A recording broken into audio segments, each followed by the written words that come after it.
Retour aux fondamentaux de la foi en Jésus-Christ de Nazareth. Jésus d'amour fait tomber tous les fers. La force est dans le sang de Christ. Je suis fort. Retour aux fondamentaux de la foi en Jésus-Christ de Nazareth, une émission d'enseignement présentée par le pasteur Ketchon Joseph. Plus que vainqueur par le sang. Retour aux fondamentaux de la foi en Jésus-Christ de Nazareth, c'est tous les mercredis de 10h45 à 11h15 sur Radio Évangélique Maranatha. Veux-tu du ciel t'approcher chaque Bonne écoute à vous. jour? La force est en Christ. La force est en Christ. Ce jour, le Seigneur nous donne la grâce de grandir dans sa connaissance. L'exercice que nous sommes donc en train de faire, c'est de concentrer sur notre Seigneur Jésus-Christ. Nous concentrer sur lui. Car le Seigneur Jésus-Christ, c'est la fin de toutes choses. C'est le Seigneur Jésus-Christ qui est le Messie. Et la Bible nous dit, si tu confesses de ta bouche Jésus comme Seigneur, Jésus est Seigneur, et que tu crois dans ton cœur que Dieu l'a ressuscité d'entre les morts, tu seras sauvé. Et ça, c'est Romains 19. Le fondement du salut, ça. Ce Jésus dont nous sommes en train de parler, il est fils de Dieu. Christ est fils de Dieu. Et le thème que nous avons annoncé l'autre fois, quel Jésus as-tu cru?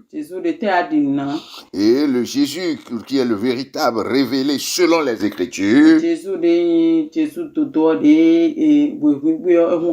les Saintes Écritures, c'est de ce Jésus que nous voulons parler. Et le Jésus-Christ de Nazareth est Dieu. Il est Dieu. Mais qu'est-ce qu'on appelle Dieu dans la Bible?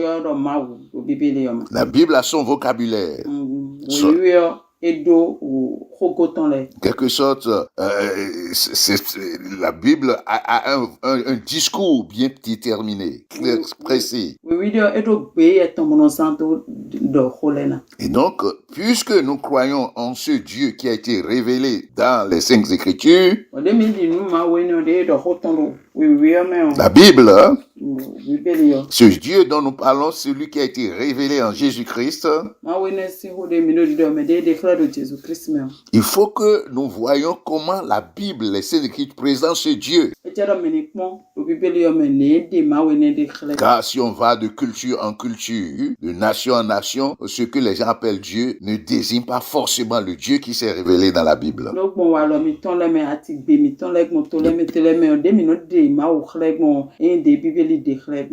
Et nous avons commencé ce travail la fois dernière.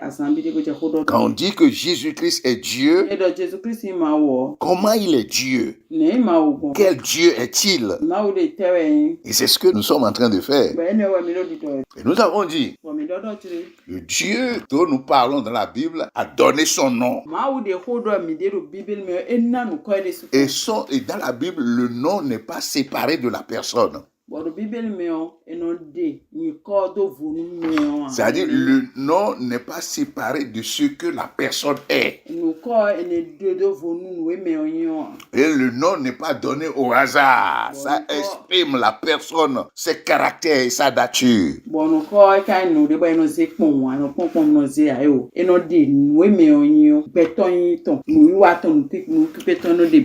Et Dieu, le nom que Dieu donne de lui-même, révèle ce qu'il est.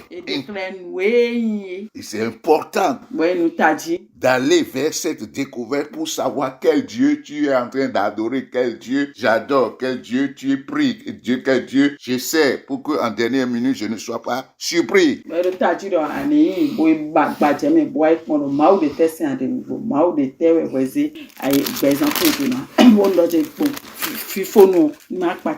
Alléluia. Dans la Bible, Dieu s'est révélé par plusieurs noms.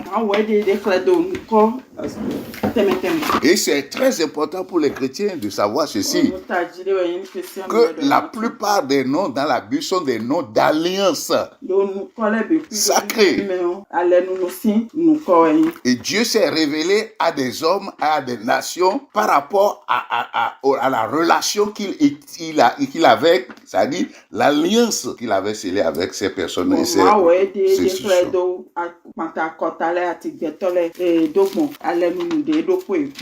L'alliance étant la relation qu'il entretient avec les personnes ou les nations.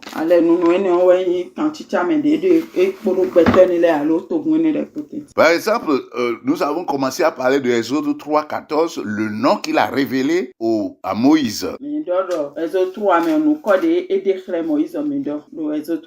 Versets 13 à 15, nous avons lu ça la fois dernière. Et nous avons essayé de décortiquer un peu succinctement ce nom. Et nous avons montré aussi que les noms que nous utilisons dans nos langues, surtout dans nos langues, n'expriment pas vraiment ce qu'il est en train de comment lui-même il se révèle.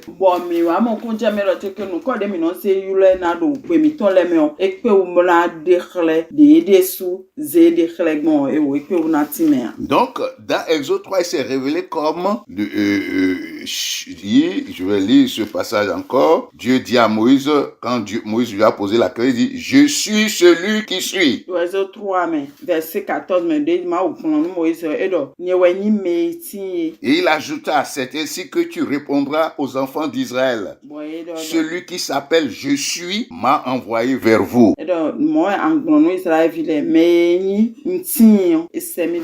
Et nous avons dit que ce nom, dans la langue hébraïque, c'est ça que on appelle le tétragrammaton, le Yoré, Vavré.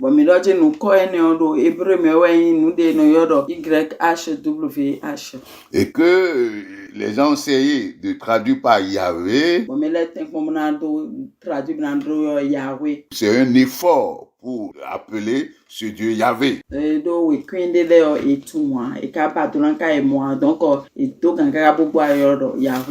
il y a certains qui traduisent ce tétragrammaton par Jéhovah. Or, le nom Jéhovah n'est pas accepté par tous les chrétiens parce que on a vu ce nom dans d'autres cultes.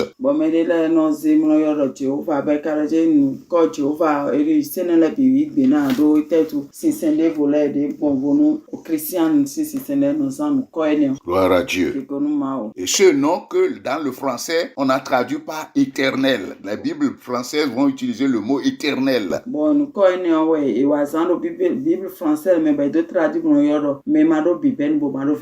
Donc, quand par exemple dans la langue fond, on traduit par Mavo ne traduit pas le mot de Yoré Vavré correctement. Non.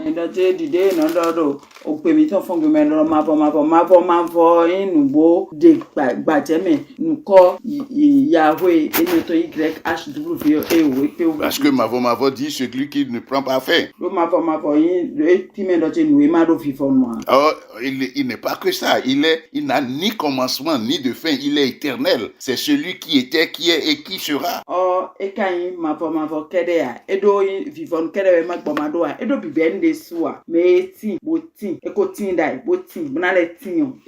dehors du temps et de l'espace. Avant le temps et avant la création des choses, de toutes choses, il était avant toutes choses. Alléluia. C'est ce que la Bible nous dit. Comme ça, il s'est révélé à Moïse.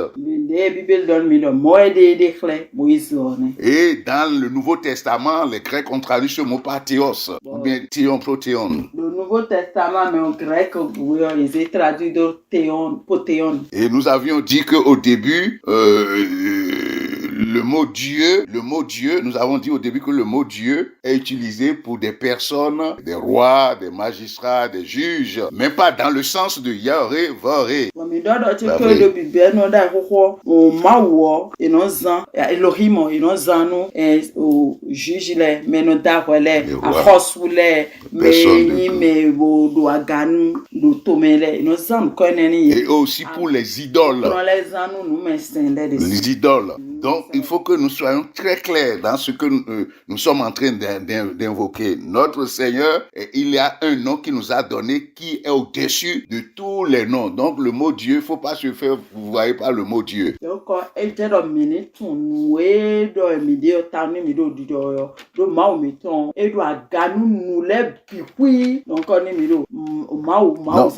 Il s'est révélé comme le Yahvé ou bien le Yahvé.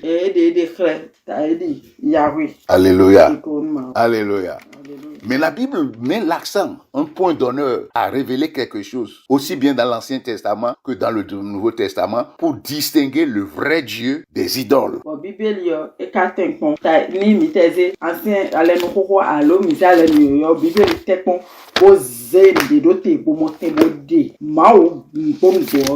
Par les prophètes, le Seigneur Dieu dont nous parlons, le Dieu d'Abraham, d'Isaac et de Jacob, qui s'est révélé à Moïse comme Yahvé, il a toujours à des moments périodiques et à des circonstances données, par ses prophètes, mettre l'accent, se distinguer des autres idoles qu'on appelle Dieu.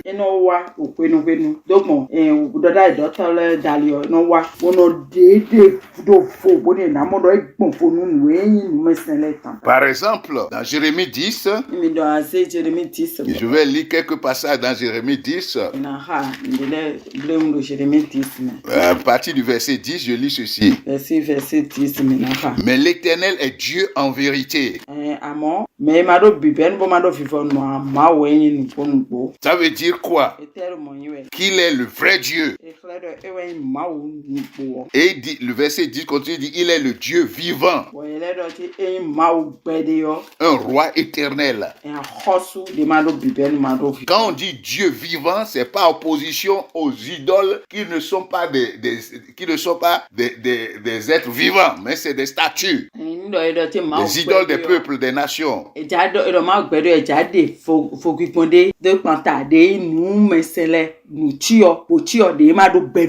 Donc quand nous disons que Jésus-Christ est Dieu, il s'est identifié à Yahvé. La Bible a montré qu'il est le Yahvé. Nous allons montrer ça tout à l'heure, après la suite.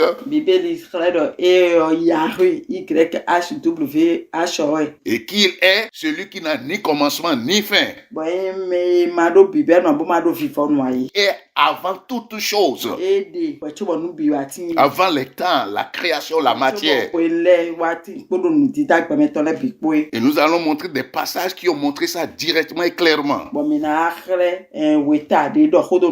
Donc Jérémie continue pour dire, la terre tremble devant sa colère. Et les nations ne supportent pas sa fureur. C'est le Dieu que nous adorons ça. Et il dit, vous leur parlerez ainsi. Les dieux qui n'ont pas fait les cieux et la terre disparaîtront de la terre et de terre sont les cieux.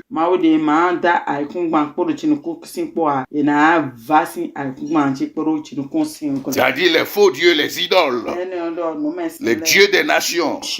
Et il se distingue en tant que le vrai Dieu. Il a créé la terre à part sa puissance. Il a fondé le monde par sa sagesse. Toi qui m'écoutes là, le Dieu que tu sers là, est-ce que c'est lui qui a créé les cieux et la terre? Est-ce qu'il est le Dieu vivant? Devant qui la terre tremble? La Bible dit ici, il a fondé le monde par sa sagesse. Il a étendu les cieux par son intelligence. À sa voix, les eaux mugissent dans les cieux.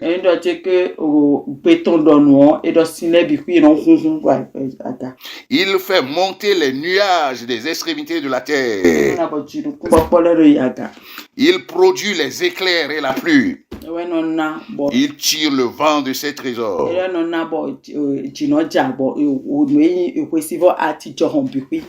Maintenant, il va commencer par s'adresser aux autres idoles là, qui ne sont pas des vrais dieux. Il dit, tout homme devient stupide par sa science. Tout orfèvre est honteux de son image taillée.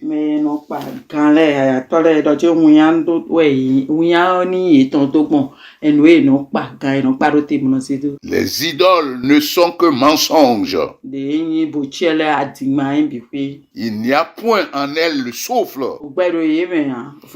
Elles sont une chose de néant, une œuvre de tromperie. Elles périront quand viendra le châtiment.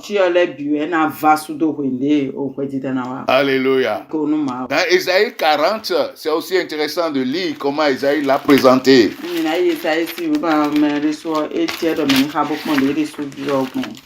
Alléluia. Alléluia. Ésaïe 40. Nous allons lire à partir du verset 18. Il dit, à qui voulez-vous comparer Dieu? Il s'est dit du Yoriwari là. Et quelle image ferez-vous son égal? C'est un ouvrier qui fond l'idole.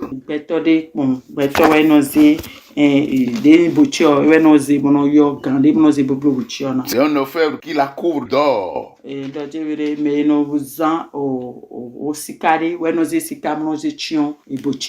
Ainsi de suite, on va sauter un peu pour aller vers le verset 25. Vous pouvez lire ça.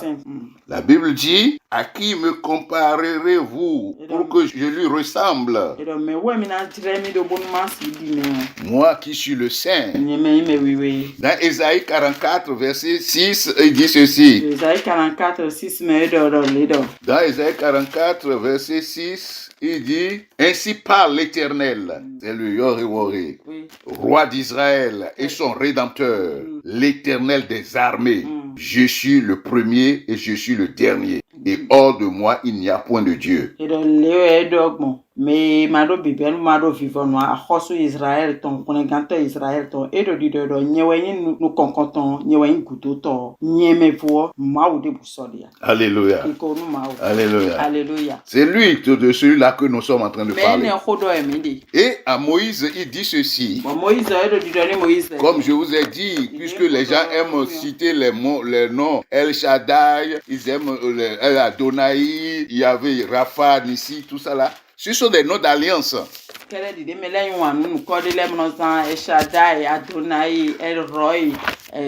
Yahweh, Raphat, voici ce qu'il va dire dans Exode à Moïse. Quand il s'est révélé comme l'Éternel. Voici ce qu'il lui dit. Il dit ceci dans Exode 6. L'Éternel dit à Moïse. L'Éternel. Tu verras maintenant ce que je ferai à Pharaon. Je vais sauter pour aller au verset 2. Il dit, Dieu parla encore à Moïse et lui dit, je suis l'Éternel. C'est son nom ça. De Yahweh. Je suis l'Éternel. Regarde ce qu'il dit dans le verset 3. Je suis apparu à Abraham, Isaac et Jacob comme le Dieu Tout-Puissant.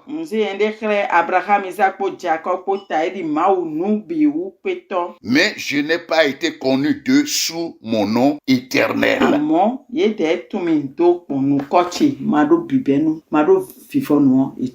Alléluia. Donc, dans Genèse 17, quand il parlait à Abraham, il dit, je suis le Dieu Tout-Puissant. Ça veut dire El Shaddai.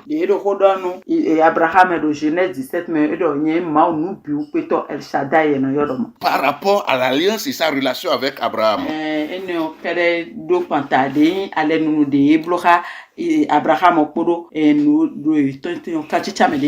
dans le contexte, les circonstances concernant la délivrance du peuple d'Israël, quand il s'est présenté à Moïse et Moïse lui a posé le nom sur son nom véritable, il dit, je suis l'Éternel, celui qui n'a ni commencement ni de fin, celui qui suis, c'est moi qui suis.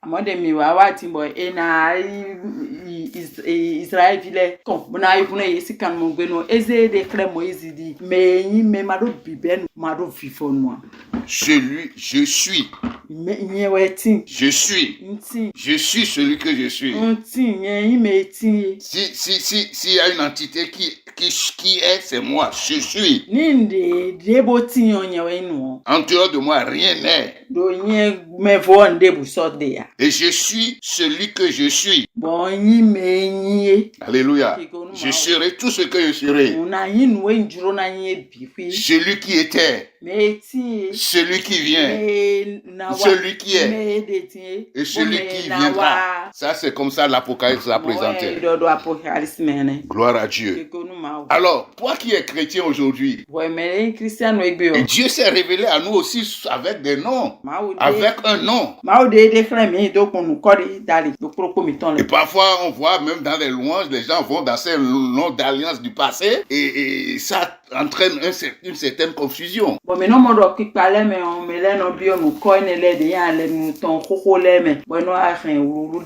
Comme si Dieu, on peut corrompre Dieu en citant tous ces noms-là. On va lui arracher des choses en citant tous ces noms-là.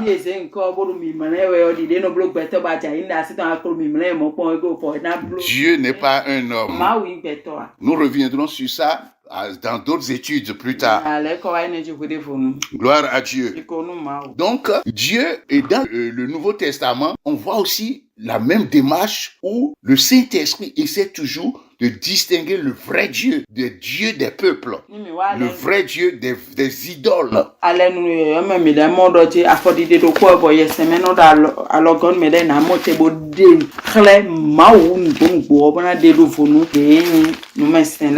Ce que nous sommes en train de dire est très important avant que nous apportions vraiment Jésus est Dieu.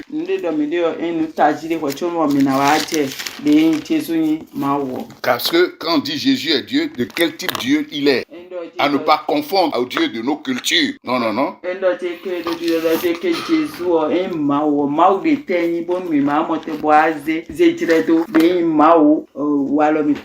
Dans nos cultures. Dans les cultures africaines ou bien les cultures des peuples, des nations. Ou des mondes, les autres. C'est très important ce que nous sommes en train de dire. Parce que aujourd'hui, qu'est-ce qu'on voit? Dans des discussions, quand nous allons à l'évangélisation, on va te dire, ah, même le charlatan, avant de commencer à considérer, il va invoquer Dieu. Non, c'est pas même Dieu. Quel Dieu lui l'invoque?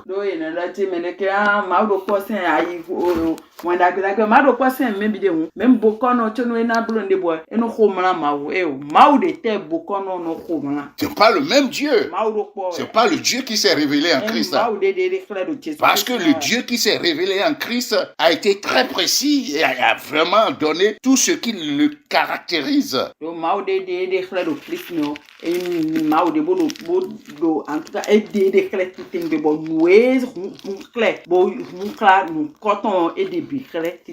Alléluia. Amen. Le Dieu dont je vous parle ici, c'est le Dieu qui s'est révélé en Jésus-Christ de Nazareth. Il y a de grandes religions aujourd'hui qui disent que Dieu n'a pas de fils et ne saurait avoir de fils. Ne parlons pas du même Dieu. Parce que le Dieu qui s'est révélé en Jésus-Christ a un fils. Alléluia. On peut aller dans beaucoup de profondeur, mais comme ce n'est pas encore notre sujet, on continue dans le thème d'aujourd'hui.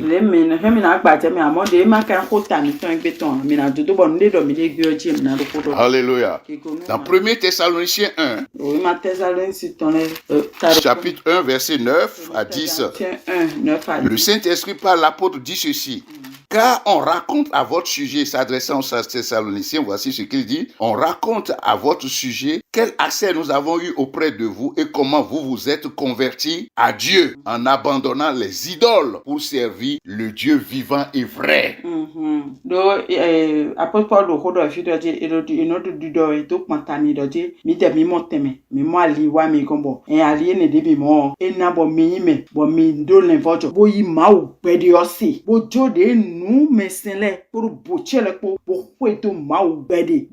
le vrai. Il y a un seul vrai Dieu. Donc quand les gens disent Dieu, Dieu, Dieu, Dieu, là, il faut faire attention. Nous parlons ici du Dieu qui s'est révélé en Jésus-Christ de Nazareth, qui est mort pour nos péchés, selon les Écritures, enseveli le 3e jour, et qui est Dieu.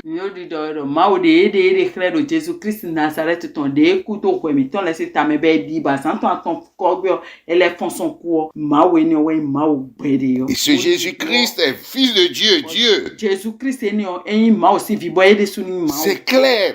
Mon frère et ma soeur, que cela remplisse ton cœur, tu saches clairement celui que tu es en train d'invoquer.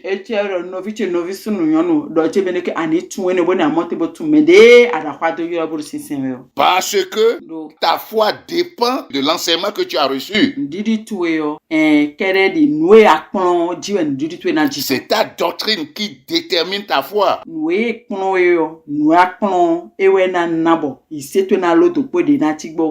Parce que quand la doctrine n'est pas juste, ta foi ne peut pas être juste.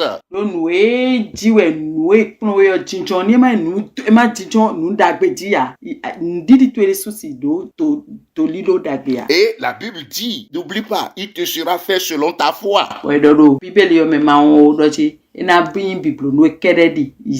Donc il faut laisser les premiers éléments pour aller maintenant dans la connaissance véritable du Christ, du Dieu véritable.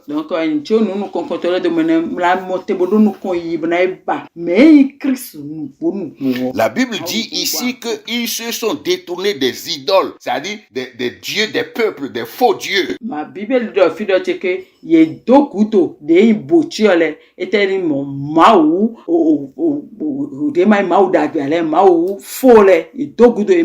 Et ils sont tournés maintenant pour servir le Dieu vivant, parce que le Dieu des peuples n'est pas vivant.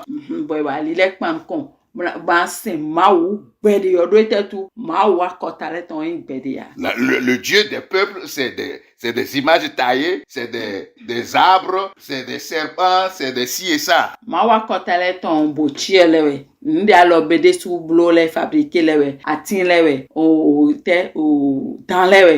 Statues, les représentations d'hommes. Ce ne sont pas les dieux vivants, ça. Et quand la Bible dit Dieu vivant, ça veut dire que c'est le Dieu qui existe par lui-même. Il a la vie en lui-même. Personne ne lui donne la vie.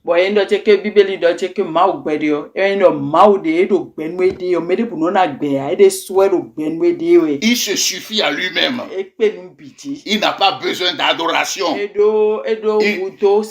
Il n'a pas besoin des viandes, des louanges. Il existe.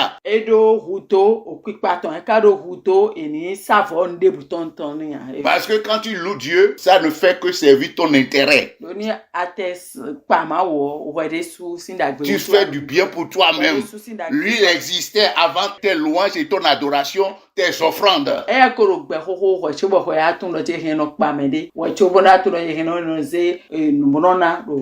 ton adoration, ton service ne la croit pas. C'est un Dieu immuable, qui ne change pas. Il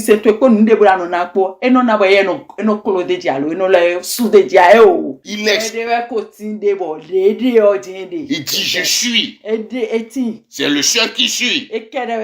Dans les prochaines éditions, ceci c'est toujours en annonçant je suis en train de déblayer le terrain. Gloire à Dieu.